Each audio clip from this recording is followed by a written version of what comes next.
Las luces empotradas en la sala de juntas de Phoenix Global emitían un zumbido mientras yo reacomodaba mi bloc de notas. Tomé asiento en el rincón que nadie ocupaba, el que daba la espalda a los ventanales. Perfecto para alguien cuya función era pasar inadvertida.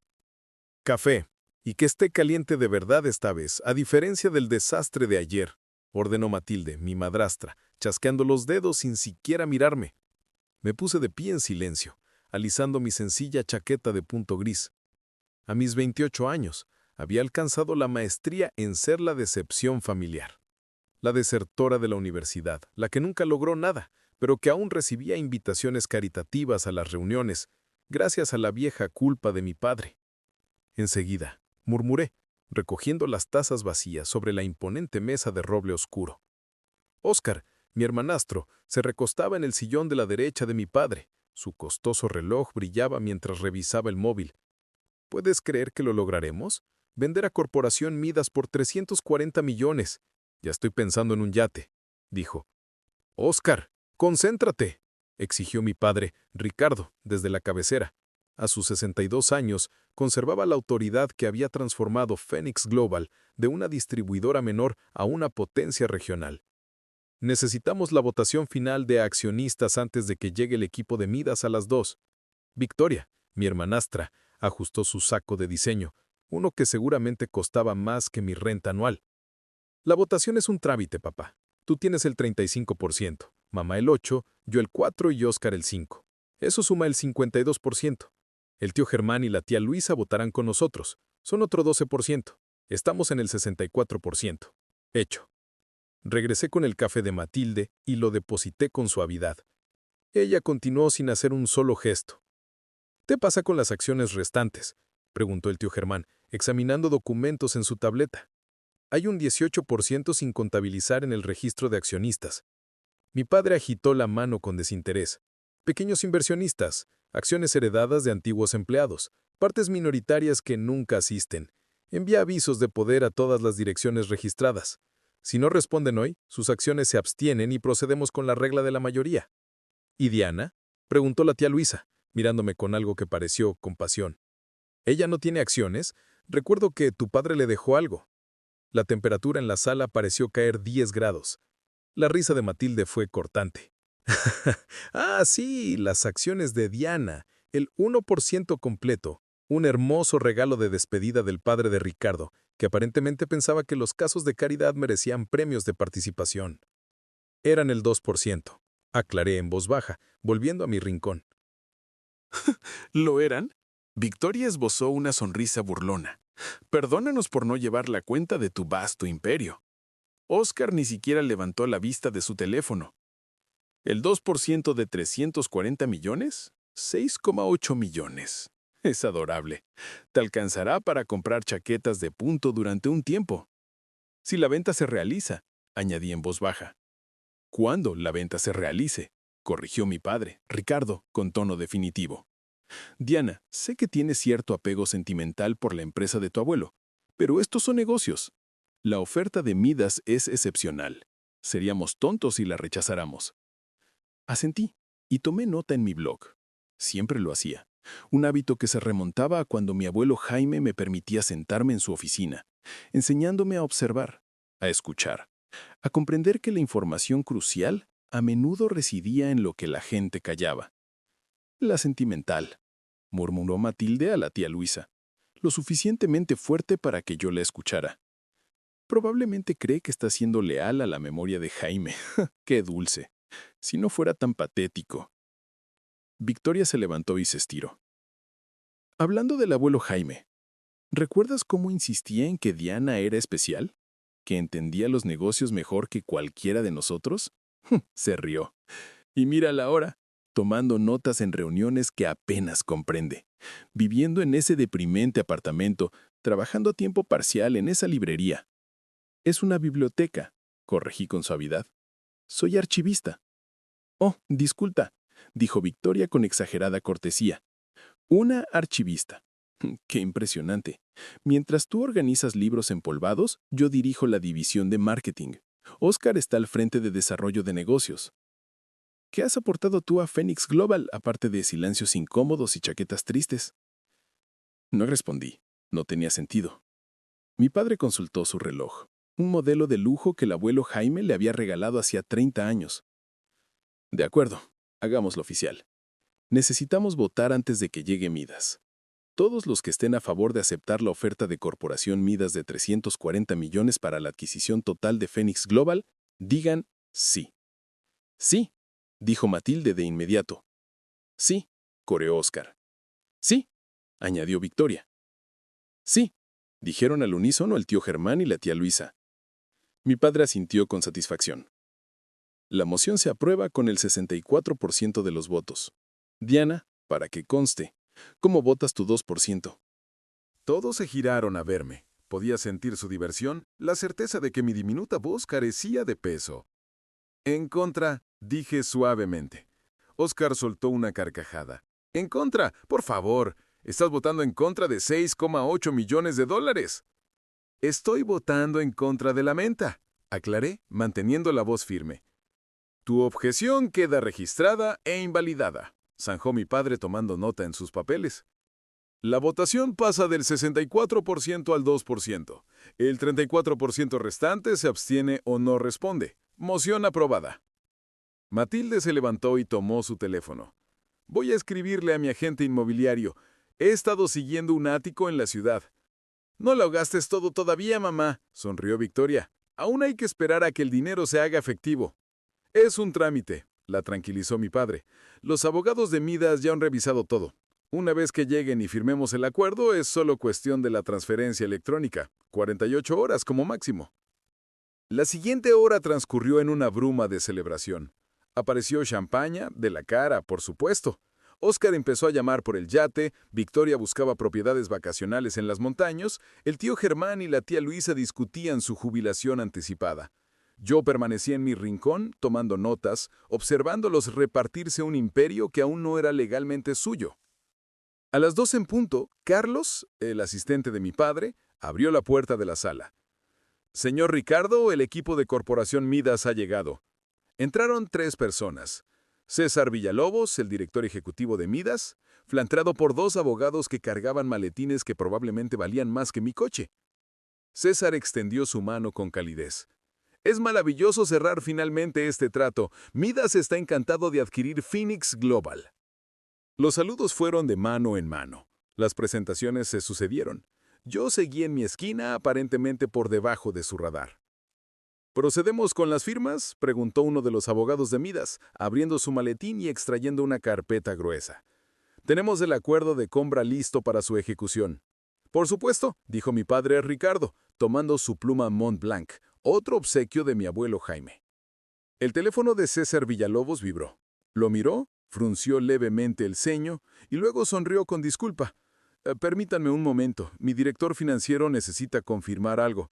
Se apartó con el teléfono pegado a la oreja. La conversación fue breve, pero noté cómo su expresión pasó de la confianza a la confusión. Ricardo, dijo César lentamente, volviendo a la mesa. Mi director financiero reporta un problema con el voto de los accionistas. Según el registro presentado ante el Estado, Phoenix Global tiene un accionista mayoritario con el 82% de la propiedad. La sala se quedó en absoluto silencio.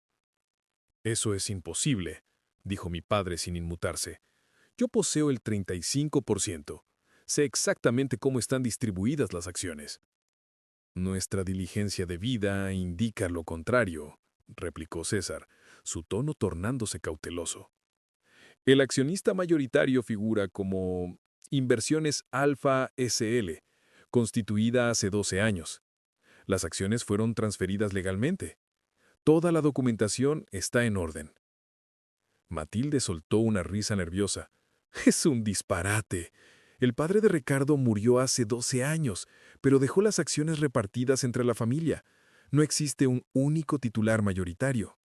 Mamá tiene razón, dijo Victoria con firmeza. Esto es un error administrativo obvio. El abogado de Midas ya estaba trabajando en su portátil. Señor, estoy revisando el registro estatal ahora mismo.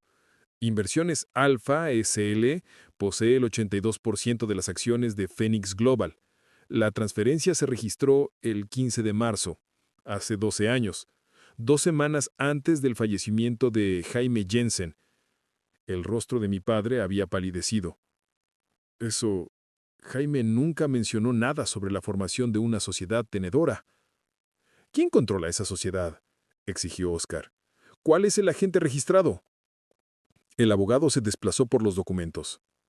El agente registrado figura como Consultoría Chin y Asociados, un bufete de abogados corporativos en el centro.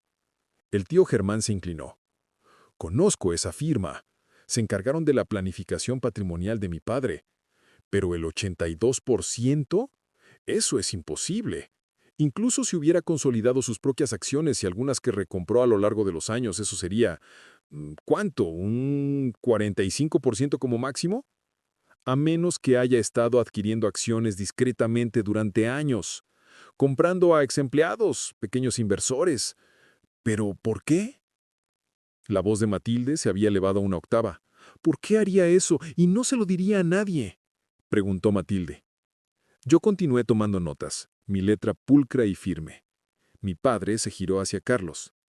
Llama a Consultoría Chin de inmediato. Necesito saber quién controla Inversiones Alfa. Carlos se apresuró a salir, con el teléfono en la mano. César Villalobos cerró su maletín. Ricardo, me temo que, hasta que esto no se resuelva, Midas no puede continuar con la adquisición. Necesitamos un título de propiedad claro y la debida autorización del accionista mayoritario. Esto es una táctica dilatoria, dijo Oscar con vehemencia. Algún competidor intentando sabotear el trato. O un error administrativo, añadió Victoria, aunque su confianza se había desvanecido. Algún archivo viejo que nunca se actualizó correctamente. Los registros corporativos estatales generalmente no tienen ese tipo de errores, dijo el abogado de Midas Contacto, y menos durante 12 años consecutivos. Carlos regresó con el rostro turbado. Señor, hablé con la propia Margaret Chin. Ella confirma que Inversiones Alfa es una entidad válida y que, en efecto, controla el 82% de Fénix Global. Dice que ha estado administrando la sociedad tenedora según las instrucciones de fideicomiso que dejó Jaime Jensen. ¿Instrucciones de fideicomiso? Mi padre se levantó bruscamente. El testamento de mi padre fue directo. Todo se distribuyó claramente. No mencionaba ningún fideicomiso. El fideicomiso estaba separado del testamento, aparentemente, dijo Carlos. La señorita Chin dice que está obligada por el secreto profesional, pero el miembro controlador de Inversiones Alfa puede autorizar la divulgación de información. Entonces, comunícalo con ellos, gritó Matilde. ¿Quién es? Carlos dudó. La señorita Chin dice que el miembro controlador está en esta sala. Todas las cabezas giraron, mirándose unos a otros con sospecha y confusión. Eso es ridículo, dijo el tío Germán. Ninguno de nosotros controla ninguna sociedad tenedora. Probablemente es alguna tecnicidad legal, sugirió la tía Luisa. Quizás está a nombre de Ricardo, pero él lo olvidó. Mi padre negó lentamente con la cabeza. Yo recordaría controlar el 82% de mi propia compañía. César se levantó. Ricardo, aprecio que esto sea complicado, pero Midas necesita claridad. Aplazaremos la adquisición a la espera de la resolución de la cuestión de la propiedad. Por favor, contáctame cuando lo haya solucionado. ¡Espera!, dijo mi padre desesperadamente. César, podemos resolver esto. Lo siento, dijo César, con tono definitivo. Sin una autorización de propiedad clara, no podemos continuar. Nuestros abogados no lo permitirán. El equipo de Midas se marchó, dejando tras de sí un silencio aturdido.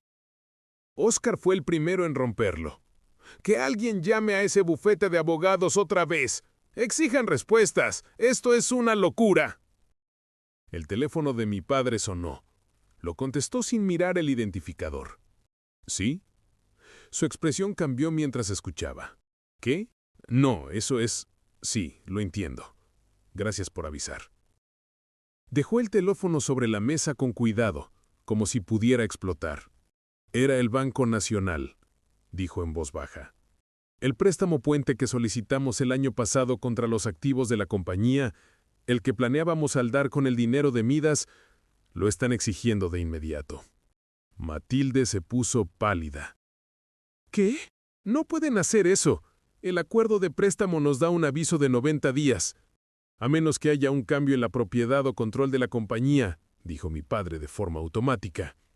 Está en la letra pequeña. El departamento legal del banco revisó los registros estatales y determinó que Inversiones Alfa, como accionista mayoritario, podría técnicamente exigir una reestructuración. Están protegiendo su posición.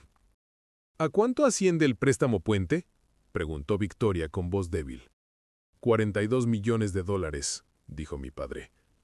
Vence en su totalidad dentro de 30 días o pueden obligar a la empresa a entrar en la administración judicial. La sala estalló en caos. Todos hablaban a la vez. Las voces subían presas de pánico y acusación. Me levanté en silencio, recogiendo mi blog y mi bolígrafo. ¿Qué haces?, me espetó Matilde. Estamos en crisis. Necesito hacer una llamada, dije en voz baja.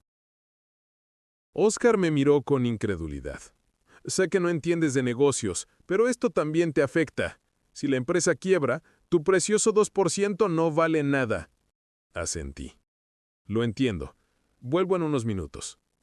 Caminé hacia la pequeña sala de conferencias, la que mi abuelo Jaime solía llamar su cuarto de pensar. Saqué mi teléfono y marqué un número conocido. Consultoría Chin y Asociados. Margaret Chin al habla. Hola, Margaret. Soy Diana Jensen. Hola. Su voz se calentó de inmediato. Me preguntaba cuándo llamarías. Supongo que la reunión de Midas no salió como tu familia planeó. No, dije simplemente. Están en pánico por Inversiones Alfa ahora. Como debe ser, dijo Margaret. Tu abuelo fue muy claro con los tiempos. Quería que observaras cómo se comportarían cuando pensaran que tenían el control total. ¿Has visto suficiente? Pensé en 12 años de ser ignorada, desestimada, tratada como un caso de caridad. Pensé en las burlas de Victoria, el desprecio de Oscar, la crueldad casual de Matilde. Pensé en mi padre vendiendo el legado de mi abuelo Jaime sin dudarlo, repartiendo el dinero antes de que la tinta estuviera seca. Sí, dije, he visto suficiente. Entonces procedamos, dijo Margaret con viveza.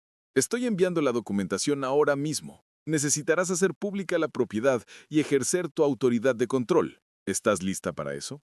He estado lista por 12 años, dije.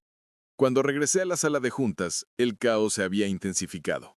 Mi padre estaba al teléfono con el banco, su voz tensa. Oscar y Victoria discutían quién tenía la culpa de la situación. Matilde lloraba, lágrimas de verdad, por el ático en la ciudad que ya había comprado mentalmente. Me senté en mi rincón y abrí mi correo electrónico en el móvil. Los documentos de Margaret habían llegado. Diana, mi padre golpeó el teléfono contra la mesa. Este no es momento para redes sociales. Necesitamos averiguar quién controla Inversiones Alfa antes de que... Yo lo hago, dije en voz baja. La sala se paralizó. ¿Qué?, preguntó Victoria. Yo controlo Inversiones Alfa. Repetí, manteniendo la voz tranquila y firme. Soy la única socia y directora ejecutiva. Poseo el 82% de Phoenix Global. El silencio fue absoluto. Luego, Oscar soltó una risa seca e incrédula. Eso no es gracioso. No estoy bromeando, dije. Me levanté, caminé hacia la cabecera de la mesa y conecté mi teléfono a la pantalla de la sala. Los documentos corporativos llenaron la pantalla. El abuelo Jaime pasó 10 años adquiriendo acciones discretamente de empleados jubilados, pequeños inversores, cualquiera que estuviera dispuesto a vender. Consolidó el 82% de la empresa y lo transfirió todo a Inversiones Alfa. Hey Diana Holdings, 2 semanas antes de morir. El fideicomiso estaba estructurado para consolidarse completamente cuando yo cumpliera 28 años. Eso fue hace 3 meses, susurró Matilde. Sí, confirmé. He sido la accionista controladora desde el 15 de agosto. He estado esperando para ver lo que harían. Mi padre miró fijamente a los documentos como si estuvieran escritos en un idioma extranjero. ¿Pero por qué?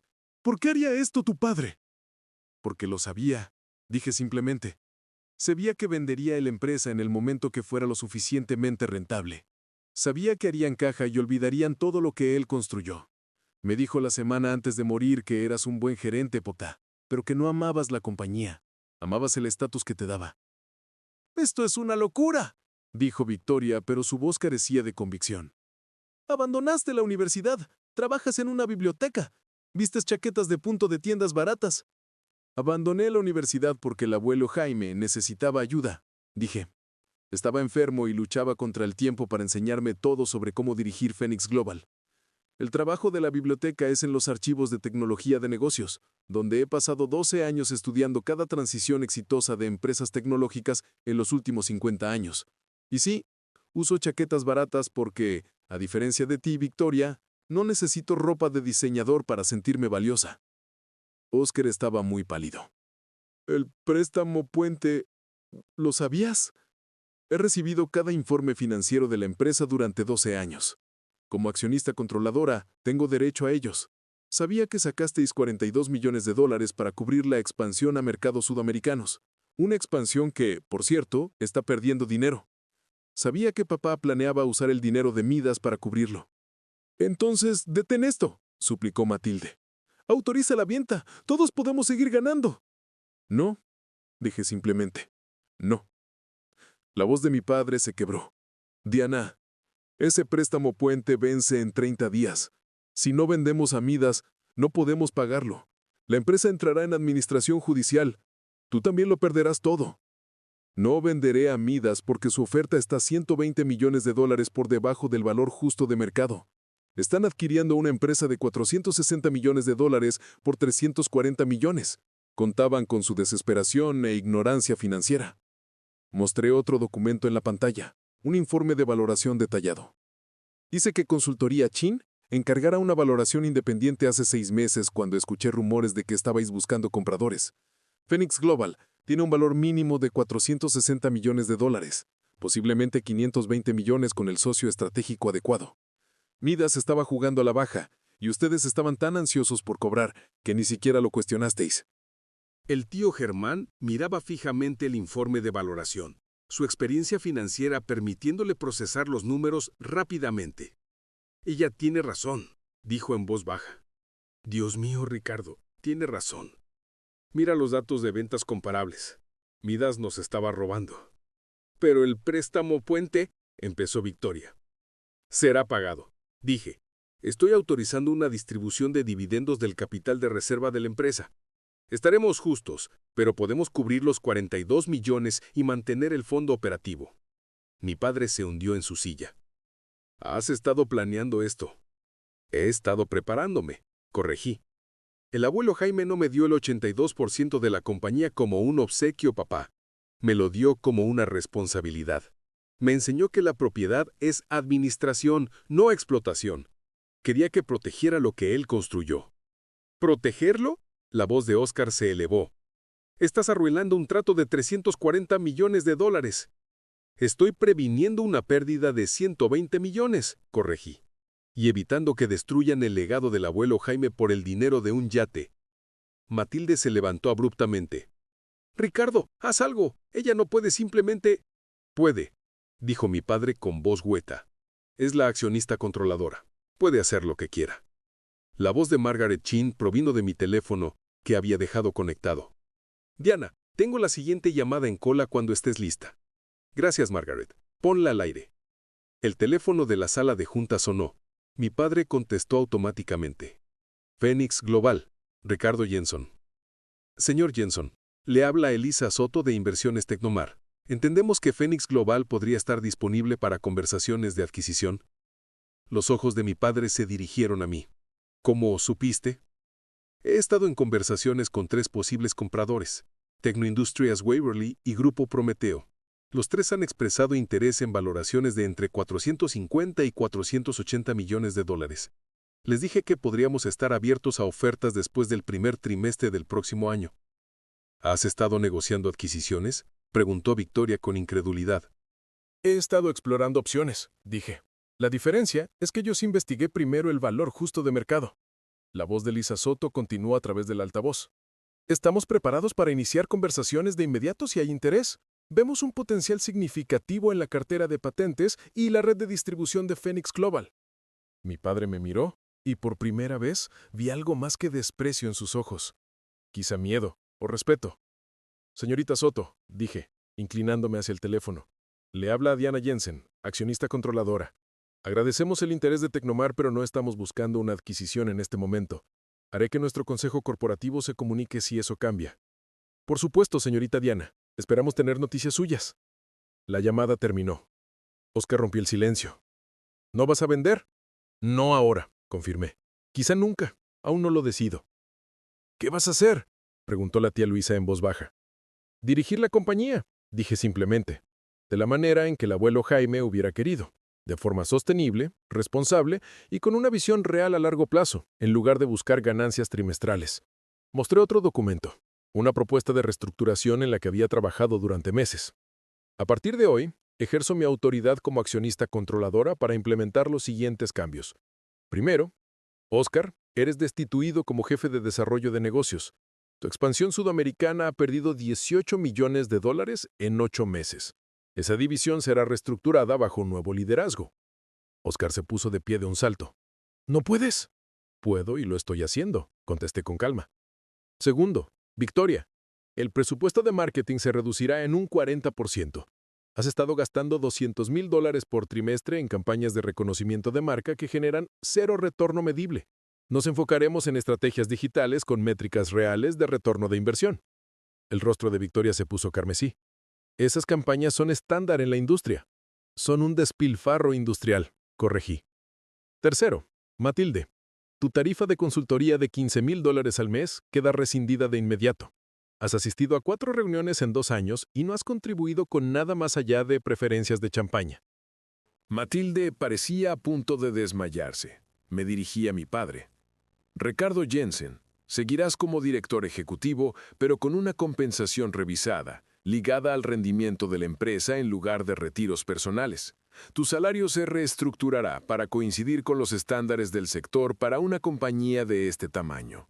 $280,000 base con bonos por desempeño, reemplazando los $650,000 que has estado cobrando anualmente. Diana, la voz de mi padre era apenas un susurro. Esta sigue siendo mi compañía. El abuelo Jaime la construyó, dije con firmeza. Tú la administraste. Hay una diferencia. Él comenzó con un garaje y un sueño. Tú heredaste una operación exitosa y la mantuviste con competencia. Te lo concedo, pero siempre estabas planeando tu estrategia de salida. Él amaba el trabajo. Tú amabas la nómina. El tío Germán se aclaró la garganta. ¿Y la tía Luisa y yo? Vuestras acciones se mantienen sin cambios, dije. Sois inversores minoritarios que nunca han tomado más de los dividendos a los que tenéis derecho. Sois bienvenidos a seguir involucrados o a dar un paso al costado. Es vuestra elección. Pero los días de tratar a Phoenix Global como una alcancía familiar han terminado. Desconecté mi teléfono de la pantalla y recogí mis notas. Estaré en la antigua oficina del abuelo Jaime a partir de lunes, anuncié. Asumiré el rol de gestión operativa como presidenta ejecutiva. Papá programará una reunión para discutir el plan de transición. Oscar, Victoria, Recursos Humanos se pondrá en contacto con vosotros para hablar de vuestros nuevos roles. ¿Nuevos roles?, preguntó Oscar con la voz estrangulada. Estás degradándonos, farfulló Oscar. Estoy redimensionando vuestros roles, corregí. Podéis quedaros en la empresa en puestos que coincidan con vuestras contribuciones reales o podéis iros. Es vuestra elección. Esto es demencial, dijo Matilde, temblando. Ricardo, ¿vas a permitir que haga esto? Mi padre seguía mirando fijamente el informe de valoración en la pared. $120 millones por debajo del valor de mercado, dijo en voz baja. Estaba vendiendo la herencia, la del abuelo Jaime. Por eso, él se aseguró de que yo pudiera detenerte. Victoria recuperó el habla, aunque con voz quebrada. ¿Y qué?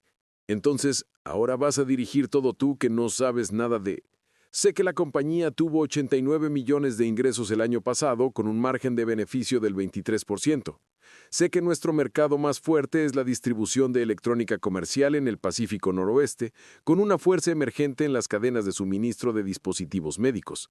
Sé que nuestra mayor ineficiencia operativa es el centro de distribución, que funciona al 68% de su capacidad porque Oscar negoció un contrato de arrendamiento 3 veces mayor de lo necesario. Oscar se quedó sin respuesta. Sé que nuestros 3 empleados más valiosos son Sara en logística, Marco en operaciones y Juana en desarrollo de productos, ninguno de los cuales ha recibido un aumento en 18 meses, a pesar de ser solicitados regularmente por la competencia. Eso cambia el lunes. Me di la vuelta para irme, pero me detuve en la puerta. Una cosa más, dije. El ático en la ciudad, Matilde. El yate, Oscar. La propiedad vacacional, Victoria. Considerad esos sueños pospuestos. Pero si trabajáis conmigo en lugar de contra mí, si realmente contribuís a construir esta empresa en lugar de saquearla, tal vez a la larga todos lo haremos lo suficientemente bien como para que podáis permitiros esas cosas. ¿Y si nos negamos? Desafío Victoria. Entonces podéis ejercer vuestro derecho como accionistas minoritarios a vender vuestras acciones, dije. Estoy segura de que podéis encontrar un comprador, aunque debo mencionar que como accionista controladora tengo derecho de preferencia, y valoraré esas acciones basándome en el mismo análisis cuidadoso que me enseñó el abuelo Jaime. Los dejé sentados en un silencio atónito, y caminé por el pasillo hacia la oficina del abuelo Jaime. Mi oficina ahora. La puerta había estado cerrada desde su muerte, conservada como un museo. Yo tenía la llave. Siempre la había tenido. Dentro, todo estaba exactamente como él lo había dejado. La gastada silla de cuero, la pared de libros sobre fabricación, distribución, ética empresarial. La foto de nosotros juntos en mi graduación del programa de negocios que completé en línea mientras lo cuidaba. Una graduación a la que mi familia no asistió, porque no era en una universidad prestigiosa. En el escritorio, en un sobre sellado con mi nombre, había una carta.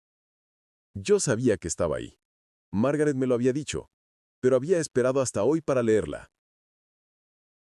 Diana, si estás leyendo esto, has cumplido 28 años y has reclamado tu herencia. Espero haberte enseñado lo suficiente. Espero que estés lista. Tu padre es un buen hombre, pero confunde el dinero con el éxito y el estatus con el logro.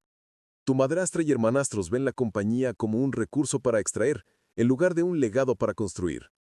No los culpo. Nuestra cultura enseña que las estrategias de salida son inteligentes y que hacer caja es ganar. Pero tú entendiste, incluso de niña, que construir algo importa más que venderlo.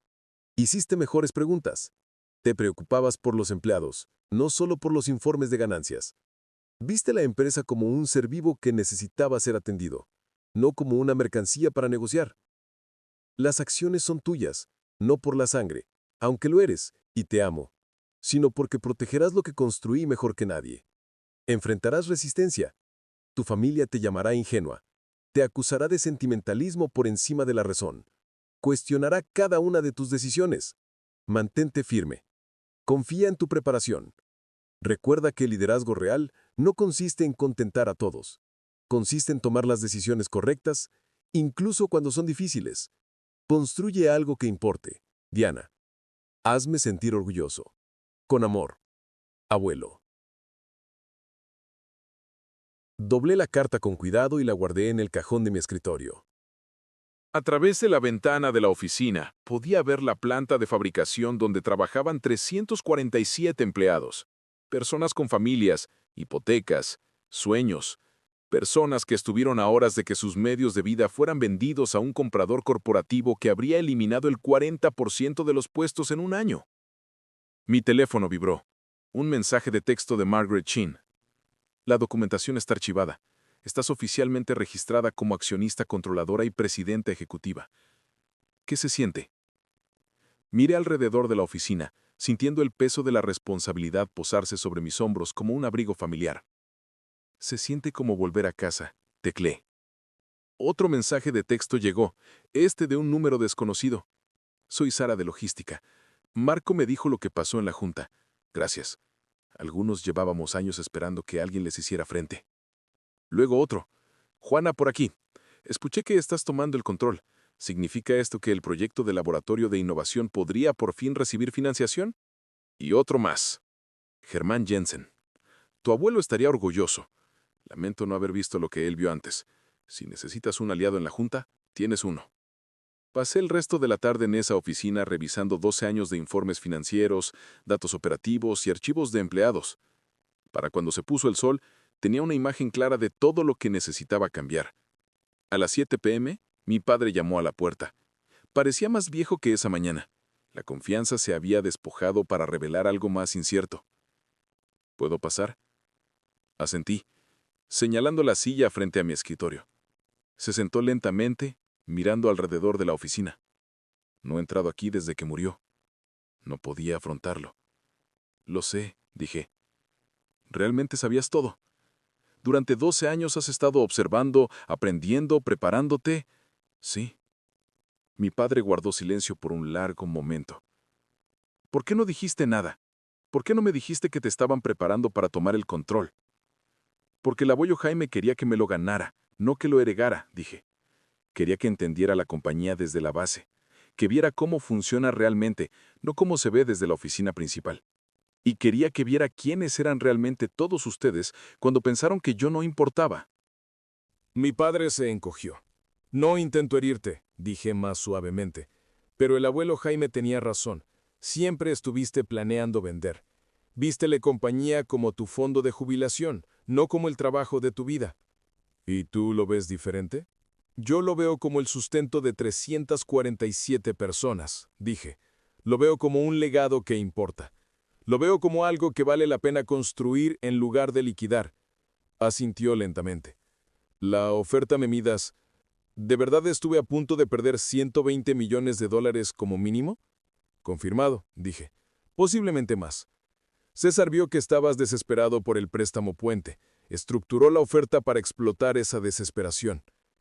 ¿Y tienes otros compradores interesados a precios más altos? 3 de ellos, sí, pero no me interesa vender a ninguno en este momento. Tal vez algún día si surge la oportunidad adecuada, una que proteja a los empleados y preserve el legado, pero no hoy. Mi padre se levantó y caminó hacia la ventana que daba a la planta de fabricación. Tu abuelo y yo peleábamos a veces. Él pensaba que yo estaba demasiado centrado en las ganancias a corto plazo. Yo pensaba que él era demasiado sentimental con los negocios.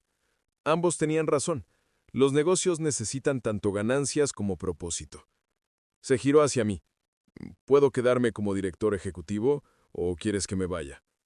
Quiero que te quedes, dije con honestidad. Pero quiero la versión de ti que realmente se preocupa por la compañía, no la versión que cuenta los días hasta la jubilación. Quiero al Ricardo Jensen que ayudó al abuelo Jaime a construir este lugar, no al que planeaba venderlo al primer comprador con chequera. Es justo, dijo en voz baja, y probablemente más de lo que merezco después de hoy. Mañana es lunes, un nuevo comienzo. Tenemos un préstamo puente que reestructurar, una división sudamericana que rescatar o cerrar, y unos 300 empleados que merecen saber que la compañía no está siendo vendida a sus espaldas. ¿Crees que puedas ayudarme con eso? Por primera vez en todo el día, sonrió. Una sonrisa real, no la máscara corporativa que solía llevar. Creo que me gustaría intentarlo. Después de que se fue, me quedé sola en la oficina mientras la oscuridad caía afuera. Mi teléfono seguía vibrando con mensajes, algunos de apoyo, otros de confusión, algunos de enfado. Victoria había enviado un texto de 3 párrafos lleno de acusaciones y orgullo herido. Oscar había enviado un gruñido. Esto no ha terminado. Matilde no había enviado nada, pero también había mensajes de empleados que nunca había conocido, dándome las gracias por salvar sus trabajos, de gerentes expresando alivio de que alguien por fin estuviera abordando problemas de larga data, y de Margaret Chin confirmando que toda la documentación legal estaba debidamente archivada y que mi autoridad era inexpugnable. Pensé en la carta del abuelo Jaime, en su fe en que yo estaría lista para este momento. Pensé en 12 años de ser menospreciada, subestimada, tratada como un fracaso. Pensé en llevar chaquetas baratas a las juntas mientras mi familia resumaba lujo, sabiendo exactamente por qué lo hacía. para permanecer invisible hasta el momento en que eligiera ser vista. El momento había llegado y yo estaba lista. En la esquina de la oficina, medio oculta detrás de unos archivadores, encontré una cosa más que el abuelo Jaime me había dejado. Una pequeña placa que había colgado en su pared durante 40 años. El mejor momento para plantar un árbol fue hace 20 años. El segundo mejor momento es hoy. La colgué de nuevo en la pared, donde pertenecía. Luego abrí mi portátil y me puse a trabajar. Había 347 personas contando conmigo. Un legado que proteger y una empresa que construir. Mañana comenzaba el trabajo real, pero esta noche, sentada en la silla de mi abuelo, en la oficina que ahora era mía, llevando mi chaqueta de punto y mirando la planta de fabricación donde todo empezó, finalmente comprendí lo que él había sabido todo el tiempo. Nunca se trató del dinero. Se trataba de construir algo que importara. Y eso era algo que mi familia había olvidado, pero que yo nunca les permitiría olvidar de nuevo. Las luces de Phoenix Global brillaban en la oscuridad. Y en algún lugar en esa luz podía sentir al abuelo Jaime sonriendo. «Bien hecho, Diana. Ahora, muéstrales de lo que eres realmente capaz».